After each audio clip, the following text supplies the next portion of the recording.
শ্যাম কানু মহন্তই কেনেকৈ গম নাপাব যদি গম নাপায়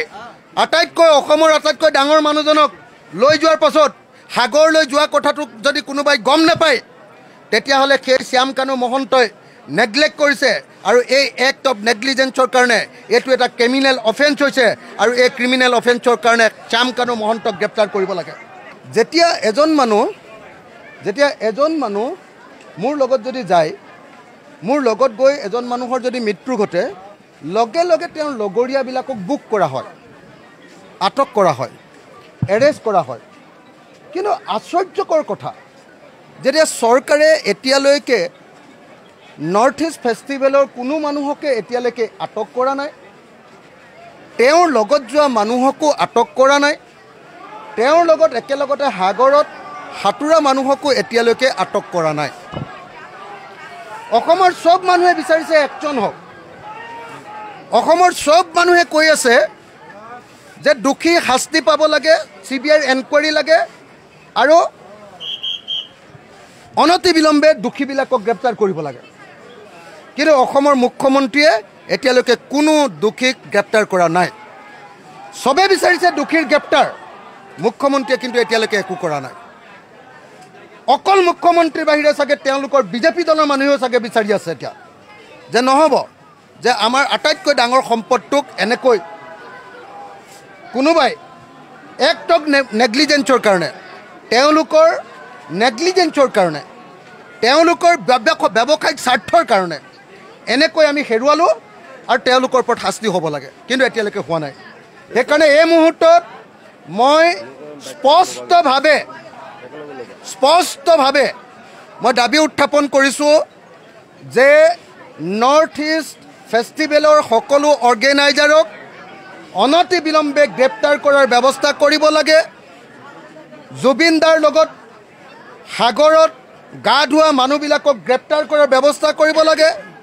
জুবিন দাৰ লগত যিসকলে আতিথ্যৰ কাৰণে গৈছিলে জুবিন দাৰ লগত যিসকলে জুবিন দাক শুশ্ৰূষা কৰিবৰ কাৰণে গৈছিলে তেওঁলোকৰ নেগলিজেন্সৰ কাৰণে আজি আমি অসমৰ আটাইতকৈ ডাঙৰ সম্পদটো হেৰুৱাইছোঁ অসমৰ প্ৰত্যেকজন মানুহে কান্দিছে যোৱা ৰাতিটো গোটেই মানুহে উজাগৰি ৰাতি কটাইছে আজিও অসমীয়া মানুহে উজাগৰি ৰাতি কটাব অসমক ভাল পোৱা প্ৰত্যেকজন মানুহে এতিয়া হাহাকাৰ কৰি আছে কিন্তু এতিয়ালৈকে অসমৰ মুখ্যমন্ত্ৰীয়ে কৈছে বোলে মই CIDৰ তদন্ত দিম কি CIDয়ে গৈ আপোনালোকে নিজে কওক যে CIDয়ে গৈ এখন বিদেশী ৰাষ্ট্ৰত গৈ এই ঘটনাৰ তদন্ত কৰিব পাৰিব ছিংগাপুৰত তদন্ত অসমৰ পুলিচে গৈ তদন্ত কৰিব পাৰিব ভাৰতৰ সৰ্বোচ্চ তদন্তকাৰী সংস্থা CBI কিয় এতিয়ালৈকে তদন্ত ঘোষণা কৰি দিয়া হোৱা নাই এই অৱহেলা কিয় জুবিন দাৰ প্ৰতি এই অৱহেলা কিয় আৰু জুবিন দা যিবিলাক মানুহৰ অৱহেলাৰ কাৰণে মৃত্যুবৰণ কৰিলে যিসকলৰ এক্ট অফ নেগলিজেন্সৰ কাৰণে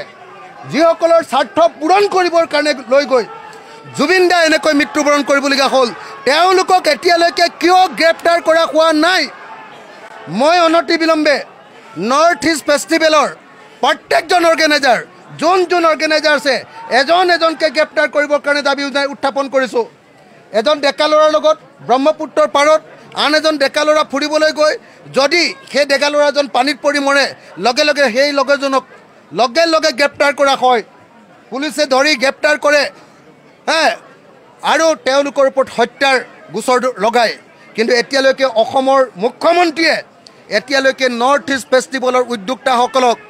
আৰু যাৰ হাতত জুবিন দাৰ শুশ্ৰূষাৰ দায়িত্ব আছিলে তেওঁলোকক এতিয়ালৈকে গ্ৰেপ্তাৰ কৰা নাই আপোনালোকে সকলোৱে দেখিছে যে জুবিন দাক ইয়াৰ পৰা টিকেট দি লৈ গ'ল বৰ ডাঙৰ কাম কৰিলে তাৰ পাছত জুবিন দাই বোলে সাগৰলৈ যোৱা কথাটো গম নাপায় বোলে কি মহন্ত শ্যাম কানু মহন্ত বোলে গম নাপায় শ্যাম কানু মহন্ত বোলে গম নাপায়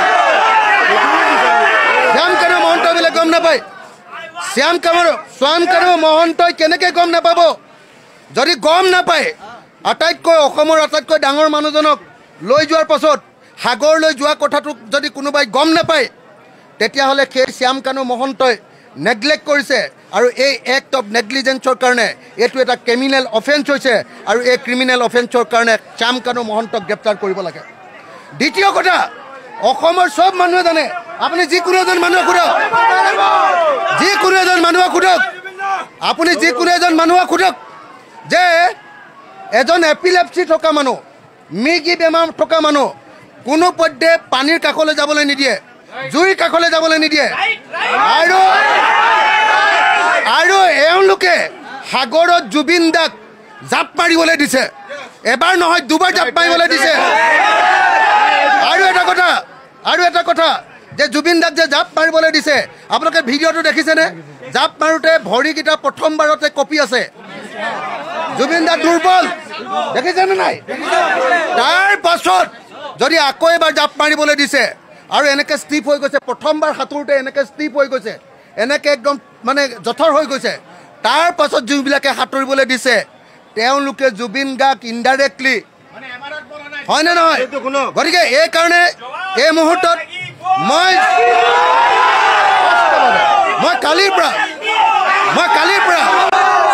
কালিৰ পৰা একেৰাহে থাকি এতিয়া অনুভৱ কৰিছোঁ যে জুবিন দাক যিসকলে নি এনেকৈ মাৰিলে তেওঁলোকক গ্ৰেপ্তাৰ কৰিব লাগিব আৰু এই ঘটনাৰ CBI তদন্ত লাগিব মই আপোনালোকক সুধিছোঁ CID তদন্ত পাৰিব নেকি আমাক CBI তদন্ত লাগেনে নাই আৰু মানুহকেইটাক গ্ৰেপ্তাৰ কৰিব লাগেনে নাই এতিয়া আমাৰ ব্ৰহ্মপুত্ৰৰ পাৰত যদি দুটা ল'ৰাই খোজ কাঢ়িবলৈ গৈ এটা ল'ৰা পিছল খাই যদি পৰে তেনেহ'লে লগে লগে গ্ৰেপ্তাৰ কৰে নে নকৰে তো গতিকে মই এই মুহূৰ্তত নৰ্থ ইষ্ট ফেষ্টিভেলৰ উদ্যোক্তাসকলক গ্ৰেপ্তাৰ কৰিবৰ কাৰণে দাবী উত্থাপন কৰিছোঁ ধন্যবাদ